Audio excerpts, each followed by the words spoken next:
Hi friends, welcome to my channel knowledge brings wisdom. अगर आपने share market में invest नहीं किया है और इन्वेस्ट करना चाहते हैं तो ये वीडियो आपके लिए बहुत काम का है। शेयर मार्केट क्या है, शेयर मार्केट का बेसिक्स के बारे में, बेसिक टर्मिनोलॉजी क्या क्या है जब आपको जानना जरूरी है before investing in share market. बहुत सारे लोग निफ्टी सेंसेक्स के बारे में ठीक से नहीं जान के शेयर मार्केट में डायरेक्ट इन्वेस्ट करना चालू कर देते हैं, जो कि एक गलत तरीका है।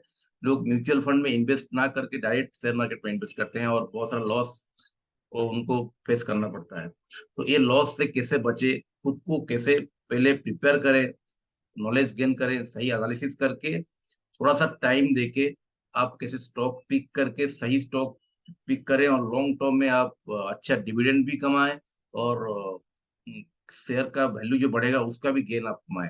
आपको मल्टीपल बेनिफिट्स कैसे हो पाए और लॉन्ग टर्म कैसे प्रॉफिटेबल हो पाए, ये वीडियो में आप जान पाएंगे फ्रेंड्स। चलिए शुरू करते हैं।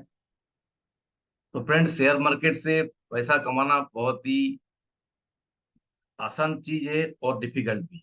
आसान इसलिए है क्योंकि अगर आप लॉन्ग टर्म इन्वेस्टेड रहेंगे शेयर मार्केट में तो आप पैसा कमा सकते हैं।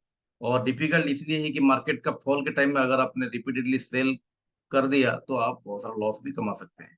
तो शेयर मार्केट में इन्वेस्ट करने से पहले मैं एक छोटा सा स्टोरी से शुरुआत करना चाहता हूँ। अगर आप सुनेंगे तो आपको बहुत प्रॉफिटेबल होगा। तो शेयर मार्केट में इन्वेस्ट करने के लिए एक एनालिसिस किया गया था, जिससे कि कुछ छोटे बच्चों को लिया गया था। 5 से 10 साल के बीच छोटा बच्चा, चार पांच पांच बच्चे को लिया गया था। और कुछ स्टॉक एनालिसिस्ट, स्टॉक एक्सपर्ट्स को लिया गया था। स्टॉक एक्सपर्ट्स और 5 से 6 स्टॉक एक्सपर्ट्स और 5 से 6 बच्चे को लिया गया था और उनको कुछ स्टॉक पिक करने के लिए बोला गया था। तो दोनों ने स्टॉक पिक किया और उनको लॉन्ग टर्म होल्ड किया गया। स्टॉक एनालिसिस ने जो स्टॉक पिक किया और बच्चों ने जो स्टॉक पिक किया, दोनों को 10 साल के बाद जब चेक किया गया तब पता चला कि जो छोटे बच्चे ने जो स्टॉक खरीदा था वो बहुत ही अच्छा आउट परफॉर्म किया है एक स्टॉक एनालिसिस ने जो स्टॉक परफॉर्म किया था। क्योंकि उसका रीजन था, छोटा बच्चा जो स्टॉक खरीदता है वो बहुत ही फेमस है। जैसे एक छोटा बच्चा को अगर स्टॉक खरीदने के लिए बोला जाएगा तो वो क्या खरीदेगा? वो खरीदेगा ब्रिटानिया बिस्किट्स के स्टॉक्स खरीदेगा। वो मैगी जो नेस्ले कंपनी उसका स्टॉक खरीदेगा। अलग अलग जो फेमस कंपनी जो टाटा मोटर्स है उसका स्टॉक खरीदेगा। जो स्टॉक्स के बारे में वो जानता है, जो फेमस है, जो रेगुलर कंजप्शन होता है, जिसका कंजप्शन रेगुलरली होता है, लॉन्ग टर्म में होता है, उसको अगर खरीदेंगे तो वो अल्टीमेटली वो बहुत आउट परफॉर्म किया है। लेकिन ज्यादा एनालिसिस करके हमने बहुत डीपली जाकर रिसर्च करने से उससे कोई खास बेनिफिट लॉन्ग टर्म में नहीं। और ऐसा ही सेम चीज हुआ था। और एक जब हमने कुछ स्टॉक एनालिसिस ने स्टॉक्स पिक किया था और कुछ डायरेक्ट हमने इंडेक्स पे इन्वेस्ट किया हुआ था। इंडेक्स और स्टॉक एनालिसिस के स्टॉक्स को जब कंपेयर किया गया तो इंडेक्स ने भी स्टॉक एनालिसिस के स्टॉक्स को ज्यादा आउटperform। तो इसका मतलब ये है कि एक छोटा बच्चा जो स्टॉक्स में इन्वेस्ट कर रहा है, जो इंडेक्स जो इन्वेस्ट कर रहा है, जो कि बहुत ही आसान है समझना जानना, जो स्टॉक को उसमें ज्यादा प्रॉफिट मिल रहा है। और जिस चीज को ज्यादा हम कॉम्प्लिकेटेड कर रहे हैं, ज्यादा रिसर्च कर रहे हैं, ज्यादा एनालिसिस कर रहे हैं, उसमें हम ज्यादा प्रॉफिट्स लॉन्ग टर्म में नहीं कमा पा रहे। तो स्टॉक्स मार्केट मुश्किल नहीं है, शेयर मार्केट मुश्किल नहीं है। मुश्किल हम उसे बना देते हैं, क्योंकि हम जब मार्केट फॉल होता है तब डर के पैसे को बेच देते हैं। मार्केट फॉल के टाइम में जब हमारा जो वैल्यू जो है स्टॉक्स का गिरा हुआ रहता है, उसी टाइम में हम स्टॉक को बेचते हैं और हमारा लॉस को हम खुद बुक करते हैं फ्रेंड्स, कोई दूसरा नहीं बुक करता है। तो स्टॉक मार्केट में इन्वेस्ट करने से पहले ये पहला डिस्क्लेमर ये है कि ये वीडियो आपके लिए सिर्फ एजुकेशन पर्पज है। अगर आप स्टॉक्स में इन्वेस्ट करके अपना करियर बनाना चाहते हैं तो कोई फाइनेंशियल एक्सपर्ट्स को जरूर हेल्प लीजिए। लेकिन आपको ये इस वीडियो में बहुत कुछ इन्फॉर्मेशन जरूर मिलेगा। तो चलिए आगे बढ़ते हैं। इस वीडियो में हम कवर करेंगे शेयर मार्केट के बेसिक टर्मिनोलॉजीज क्या क्या है, और अच्छा स्टॉक्स कैसे खरीदें, कुछ अच्छा एप्स के बारे में जानेंगे और जिसमें कि आपको थोड़ा आसान होगा काम इन्वेस्ट करने के लिए, और डिवर्सिफिकेशन कैसे करना चाहिए वो भी हम जानेंगे कैसे। क्योंकि डिवर्सिफिकेशन आप नहीं करेंगे, आप कोई भी एक स्टॉक अच्छा लगा उसको खरीद लिया, तब जब आपको जब मार्केट गिर गिर गया तब आपने देखा कि मेरा पैसा गिर जाएगा, इसलिए आपने फिर से उसको लॉस बुक कर दिया। तो एक स्टॉक ने आपने खरीदा और उसको मार्केट फॉल के टाइम ने लॉस बुक करने से कोई प्रॉफिटेबल आप नहीं कमा सकते। अगर इस मेंटेलिटी के आपको लग रहा है कि स्टॉक मार्केट बहुत रिस्की है, तो आपको स्टॉक मार्केट को अवॉइड करना चाहिए। लेकिन आप अगर रिस्क लेके इन्वेस्ट करके लॉन्ग टर्म में पैसा कमाना चाहते हैं तो स्टॉक्स में आपको आना चाहिए। तो बेसिक्स ऑफ स्टॉक मार्केट क्या है? एक है शेयर, क्या है, व्हाट इज शेयर। शेयर अगर आप नहीं जानते तो एक कंपनी जो है अपना अपना कुछ उसको अगर बिजनेस करना है तो उसको मनी राइज फंड राइज करना पड़ता है मार्केट से। तो अपना वो कुछ शेयर्स, अपना कंपनी का कुछ शेयर्स वो पब्लिक में बेचता है। पब्लिक में वो जो शेयर्स को बेचता है तो बहुत सारे लोग उसको डायरेक्ट खरीद सकते हैं स्टॉक्स को। स्टॉक्स को खरीद स्टॉक्स और शेयर सेम चीज है। और हम उस कंपनी का ओनरशिप लेते हैं। जब हम कंपनी का शेयर्स खरीदते हैं तो हम वो कंपनी का पार्शियल ओनरशिप लेते हैं। अगर उसने 1 लाख शेयर खरीदा तो हमने एक शेयर खरीदा तो उस 1 लाख का एक हिस्सा वो कंपनी का हमने ओनरशिप लिया है। तो इट्स लाइक ए ओनरशिप। और उसके बाद हमें जानना चाहिए निफ्टी और सेंसेक्स। फ्रेंड्स, बहुत सारे लोग निफ्टी और सेंसेक्स को नहीं जान के डायरेक्ट स्टॉक में इन्वेस्ट करते हैं और लॉस बुक करते हैं। तो निफ्टी और सेंसेक्स को जानने के लिए मैं जाएंगे।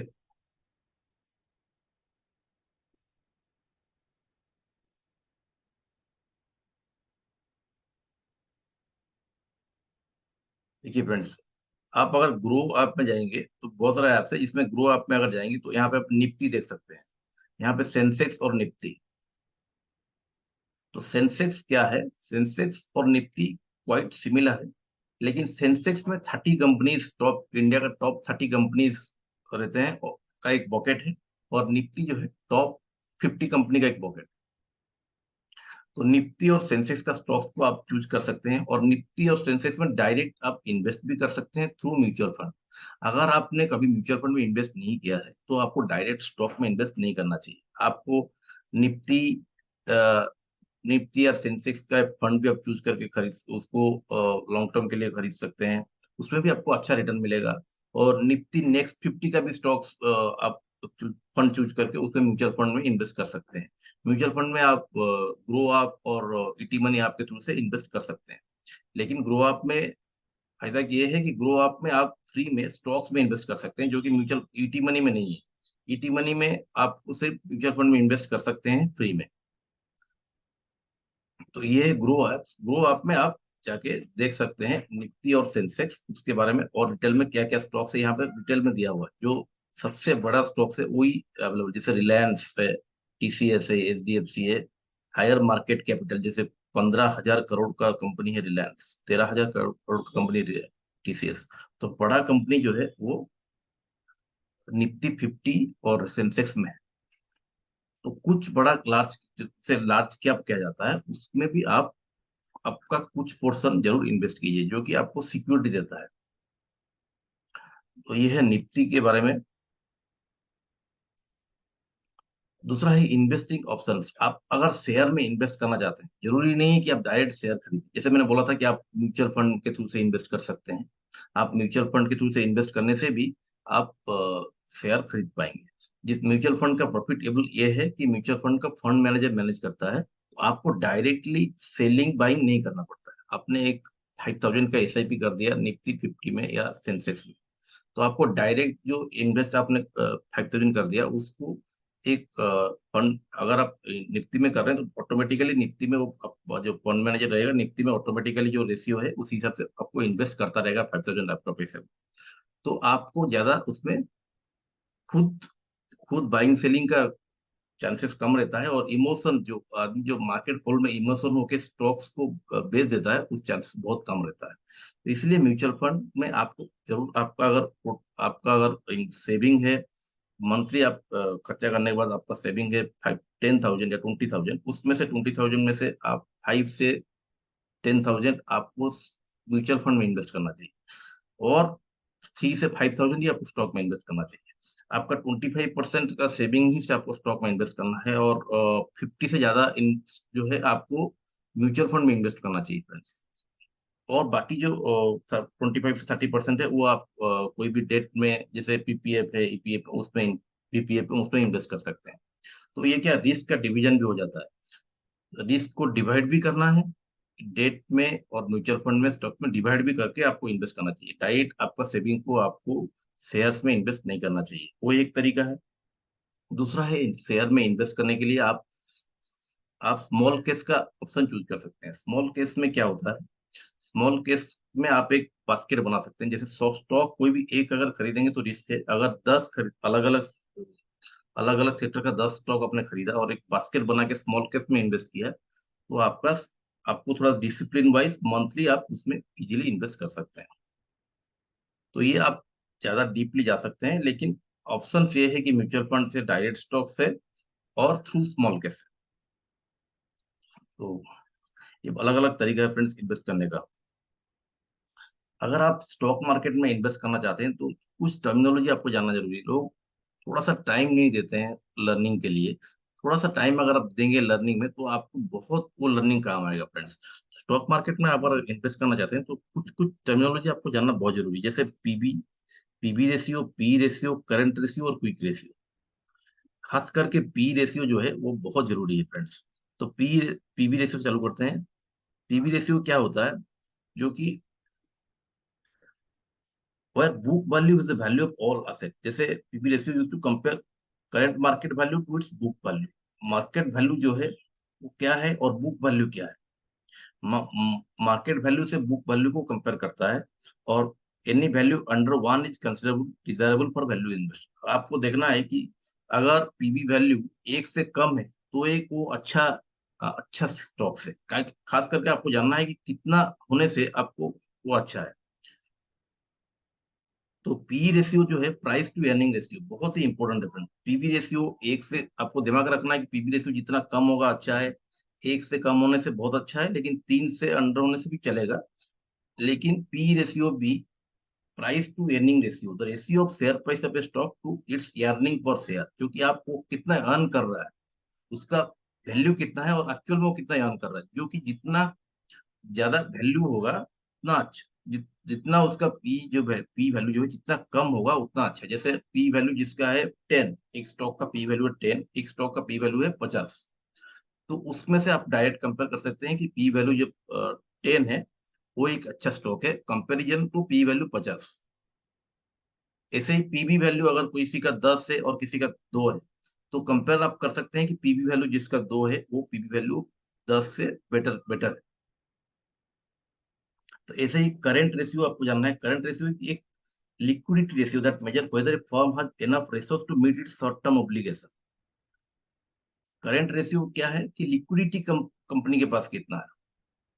और क्विक रेशियो है वही कंपनी, क्विक रेशियो और करंट रेशियो कंपैरेटिवली सिमिलर है, लेकिन दोनों ही अपना लिक्विडिटी के बारे में बताता है। करंट रेशियो एग्जैक्टली प्रेजेंटली कितना लिक्विडिटी है, जो कि वो लिक्विडिटी का मतलब किसके पास कितना पैसा है, जो कि वो अपने बिजनेस को कुछ सिचुएशन, डिफिकल्ट सिचुएशन में संभाल सकता है, शॉर्ट टर्म ऑब्लिगेशन में संभाल सकता है। जैसे quick ratio, the measure of companies able to quickly convert liquid asset into cash. उसके पास कितना लिक्विड एसेट है जिसको वो जल्दी में कैश में कन्वर्ट कर सकता है। क्योंकि हर चीज को आप कैश में कन्वर्ट नहीं कर सकते हैं। आप एक पर्सनली भी आप खुद के बारे में सोचिए, आपके पास कुछ इमरजेंसी आया, तो आपके पास कितना क्या है जिसको कि आप इमीडिएटली 2-3 दिन में आप कैश में कन्वर्ट करके आपका जो खर्चा आप तुला सकते, आप खर्चा जो है आप कर सकते हो। उसको आप क्विक रेशियो, आप क्विकली कितना पैसा को आप, कितना आपके पास असेट है जिसको कि आप मनी में कन्वर्ट करके आपका जो खर्चा, जरूरी खर्चा है वो आप कर सकते हो। तो इसको क्विक रेशियो बोला जाता है। तो क्विक रेशियो, करंट रेशियो बहुत जरूरी चीज है। पी रेशियो, पीबी रेशियो, ये 4 रेशियो आप जान लेंगे तो आप कंपनी के बारे में थोड़ा बेटर जान पाएंगे फ्रेंड्स। नेक्स्ट है fundamental analysis, technical analysis. Friends, fundamental analysis के बारे में मैं आपको बताता हूँ। क्योंकि आप अगर कोई भी स्टॉक्स आप खरीदते हैं तो दो चीज आपको दिमाग पर रखना है कि उसका फंडामेंटली स्ट्रांग होना चाहिए, और टेक्निकल एनालिसिस हमें देखना है कि उस स्टॉक ज्यादा ओवर वैल्यू तो नहीं है। कहीं बहुत ज्यादा उठा हुआ है उसी टाइम में तो हम पीक में तो नहीं खरीद रहे हम, को थोड़ा सा डीप के वेट भी करना है। डीप मतलब मार्केट का थोड़ा सा डाउनवर्ड। अगर स्टॉक का वैल्यू थोड़ा कम हुआ है उस टाइम में खरीदेंगे, और स्टॉक ज्यादा वैल्यू उठेगा तब बेचेंगे, तभी तो प्रॉफिट होगा उस समय। तो ये देखिए।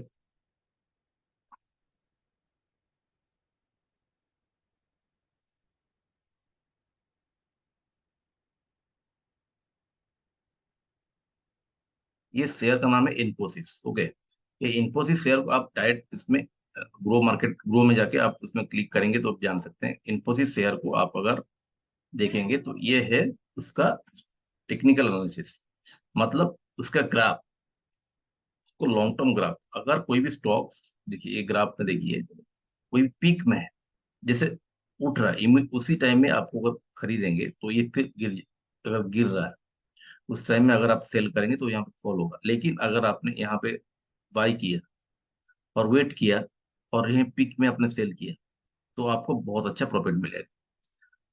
तो आपको इस ग्राफ को देखना है। अगर कंटिन्यू कोई भी स्टॉक्स ज्यादा उठ रहा है तो स्टॉक्स तो अच्छा है, स्टॉक्स अच्छा है, लेकिन फिर भी आपको उसका ग्राफ देख के सही टाइमिंग करना पड़ेगा, क्योंकि अगर वो इसे कंटिन्यू उठ रहा है थोड़ा सा आपको वेट करना है फॉल का। जैसे ये फॉल हो गया, यहाँ पे अगर आप खरीदे, यहाँ पे अगर आपने खरीदा तो आपको ये प्रॉफिट आपको मिलेगा।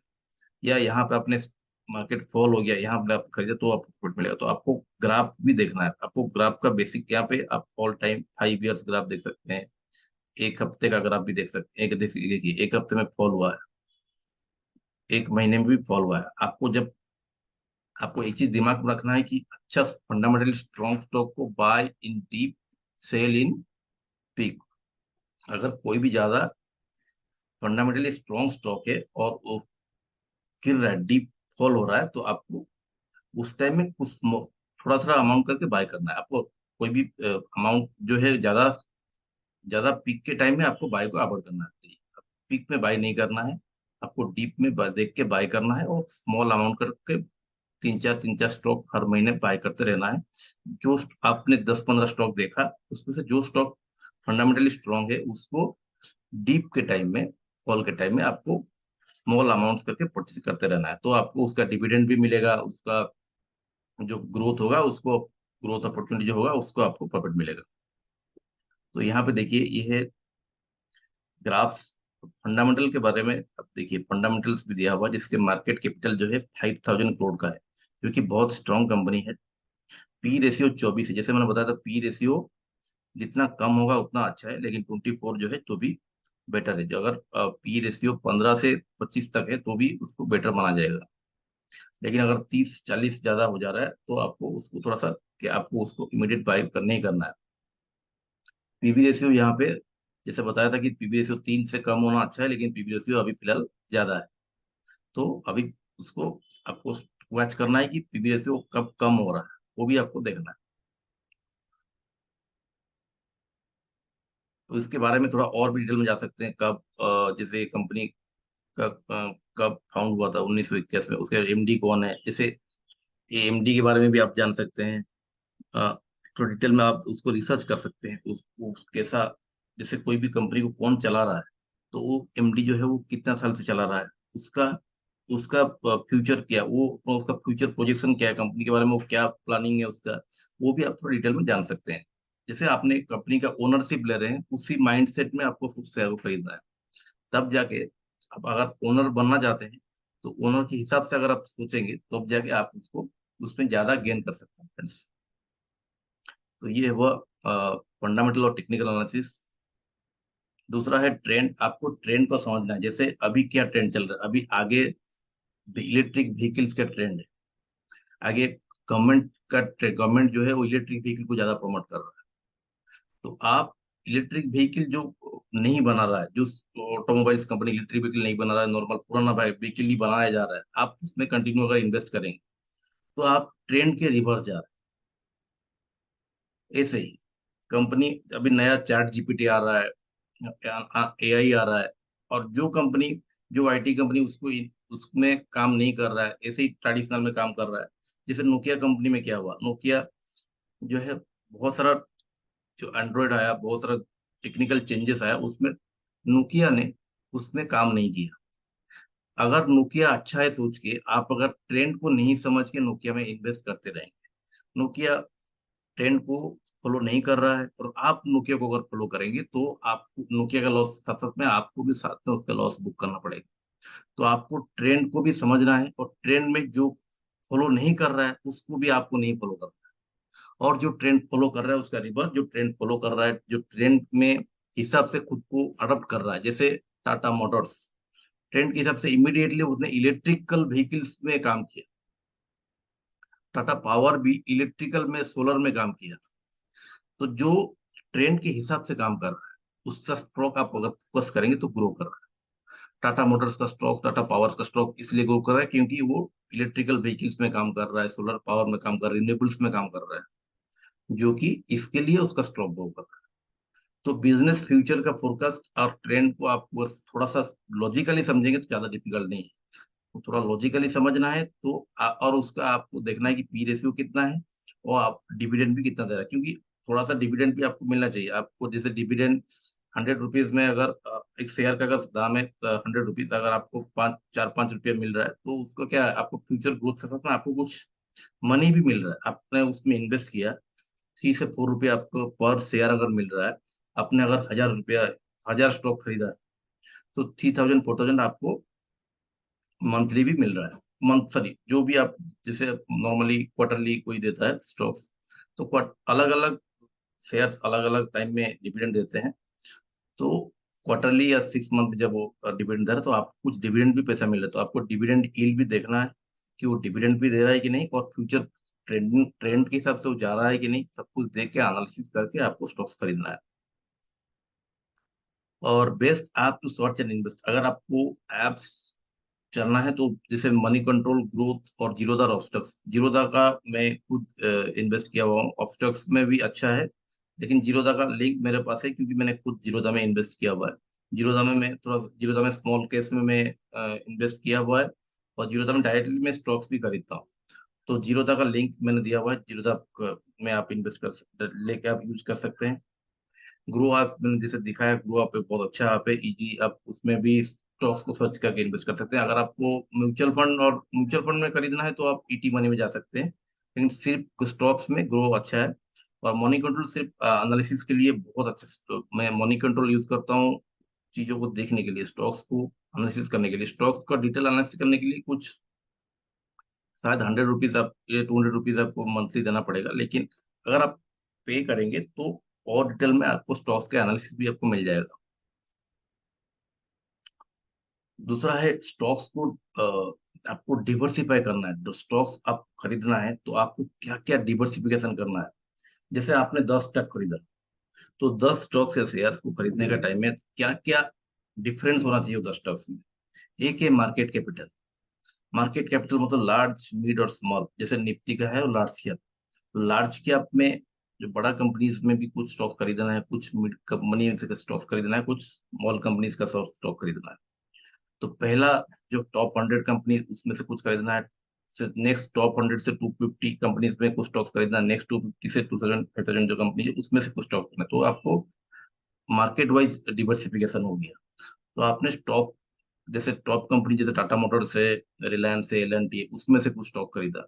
मिड कंपनी कुछ बैंक्स का कुछ मिड का कंपनी का स्टॉक खरीदा, वो भी एक डिवर्सिफिकेशन हो गया। सेक्टर वाइज आपने आईटी से कुछ स्टॉक्स खरीदा, जैसे टीसीएस है, इन्फोसिस है। और नेक्स्ट है, आपने health care, medical medical company से कुछ स्टॉक्स खरीदा। आपने रिन्यूएबल स्टॉक्स कुछ खरीदा। आपने ऐसे ही अलग अलग इंडस्ट्रियल स्टॉक्स, एल&टी, उसका स्टॉक खरीदा। आपने डिवर्सिफिकेशन किया। तो डिवर्सिफिकेशन का तरीका मैं आपको दिखाता हूँ। देखिए यहाँ पे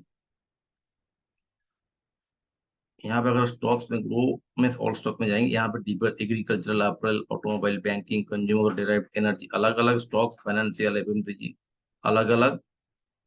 आप अगर इसे क्लिक करेंगे बैंकिंग में तो सिर्फ बैंकिंग में से आप स्टॉक्स चूज कर सकते हैं। फिर अपने बैंकिंग का एक स्टॉक चूज करने के बाद आप गए ऑटोमोबाइल्स में। तो ऑटोमोबाइल से कौन सा कंपनी है उसमें से एक स्टॉक चूज किया। फिर आपने गए कंज्यूमर में। तो कंज्यूमर में यहाँ पे नहीं दिखा रहा है, लेकिन कंज्यूमर का अलग स्टॉक है। एग्रीकल्चरल में देखा, तो इसे अलग अलग यहाँ पे अभी सेंसेक्स शायद फिल्टर मारा हुआ है। हाँ, अभी एग्रीकल्चरल में आप गए तो एग्रीकल्चरल में आप देख सकते हैं, जैसे मैंने बताया कि आपको P ratio, PB ratio, quick ratio, earning ratio, और जरूरी चीज है कि डेट। आपको डायरेक्टली आप चेक करते हैं कि एक कंपनी कितना डेट लिया हुआ है, कितना लोन, मतलब कितना लोन लिया हुआ है। ज्यादा लोन जो नहीं लिया हुआ है उसको आपको चूज करना है। बहुत ज्यादा लोन लिया हुआ है आपको उसको सिलेक्ट नहीं करना है। वो एक बहुत ही सिंपल तरीका है चूज करने का, कि आपको ज्यादा लोन वाला कंपनी और ज्यादा छोटा कंपनी नहीं खरीदना है। तो आपको यहाँ पे जाके डिफरेंट सेक्टर्स में से स्टॉक्स चूज करना है। इसका एक स्टॉक, उसका एक स्टॉक, बैंकिंग का एक स्टॉक, हॉस्पिटैलिटी का, अलग अलग सेक्टर में से स्टॉक्स को चूज करना है। जैसे आईआरसीटीसी है हॉस्पिटैलिटी में, वो अच्छा कंपनी है। इंडियन होटल्स है। So, आप अलग अलग सेक्टर्स का एक एक, जैसे आपने मेडिकल में स्टॉक खरीदा और दो चीज में बताता हूँ। मेडिकल में आपने स्टॉक खरीदा और ट्रैवल्स में स्टॉक खरीदा, कोविड फिर से आ गया, तो मेडिकल स्टॉक जो है ग्रो कर जाएगा, और कोविड और आपका ट्रैवल का स्टॉक डाउन करेगा, तो आपका पोर्टफोलियो बैलेंस हुआ। Health care stocks rapid grow करना चालू हो जाएगा और ट्रैवल्स का स्टॉक डाउन होना चालू हो जाएगा। तब आपको हो सकता है कुछ टाइम के लिए ट्रैवल स्टॉक डाउनवर्ड दिखे, और कुछ खरीद सकते हैं उस टाइम में स्टॉक्स, लेकिन आपको दिखेगा डाउनवर्ड। तो आपको मेंटली आप स्टेबल रह पाएंगे, क्योंकि आपका टोटल पोर्टफोलियो में से हेल्थ केयर ग्रो कर रहा है, तो आपका टोटल पोर्टफोलियो डाउन नहीं होगा। तो इसके लिए आपको इस ऐसे डिवर्सिफिकेशन की जरूरत है। और आपको ग्रोथ भी देखना है। जब जैसे मैं एनालिसिस बताया, जैसे स्टॉक कंटिन्यूली ग्रो कर रहा है, ज्यादा रैपिड फॉल नहीं हो रहा है, वो भी देखना है। मोमेंटम देखना है, जस्ट जे स्टॉक्स कंटिन्यू बहुत ज्यादा तेज उठ गया है उसी टाइम में आपको बाय नहीं करना है। बहुत तेज उठ गया स्टॉक्स को, रैपिडली हाई वैल्यू को आपको अवॉइड करना है। आपको रिस्क देखना है। रिस्क तरीका देखने का तरीका ये है, पी रेशियो, डेट, और डिप कितना, लोन कितना डेट लिया हुआ है, चारों रेशियो आप देखेंगे लोन उसका। उसमें उसके बारे में थोड़ा सा और न्यूज भी पढ़ेंगे रिस्क के बारे में। उस उसका न्यूज अगर पढ़ेंगे तो भी आप देख सकते हैं कि उसका फ्यूचर क्या क्या है। तो उस कंपनी का न्यूज के बारे में देखिए, गूगल में जाके कंपनी आपका फ्यूचर फोरकास्ट क्या कर रहा है, तो आप उसका रिस्क के बारे में आप और जान सकते हैं। तो फ्रेंड्स, नेक्स्ट वीक में मैं और एक वीडियो बनाने जा रहा हूँ, जिसमें कि आपको एक स्टॉक पोर्टफोलियो एक टेम्पलेट बना के दे दूंगा, जिसमें कि आप पूरा चूज कर सकते हैं। कि जैसे आप टेम्पलेट दूंगा कि ये पोर्टफोलियो का ये स्टॉक, ये अलग अलग सेक्टर में स्टॉक्स का एक रेडी टेम्पलेट में आपको बना के दिखाऊंगा, जिससे कि आपको इजी होगा आपका पोर्टफोलियो बनाने के लिए। तो अगर आप जानना चाहते हैं तो मेरे चैनल को सब्सक्राइब नहीं किया, चैनल को सब्सक्राइब जरूर कीजिए और अपने दोस्तों में शेयर कीजिए। इतना इन्फॉर्मेटिव वीडियो आपको यूट्यूब में बहुत कम देखने को मिलेगा। Thanks for watching friends.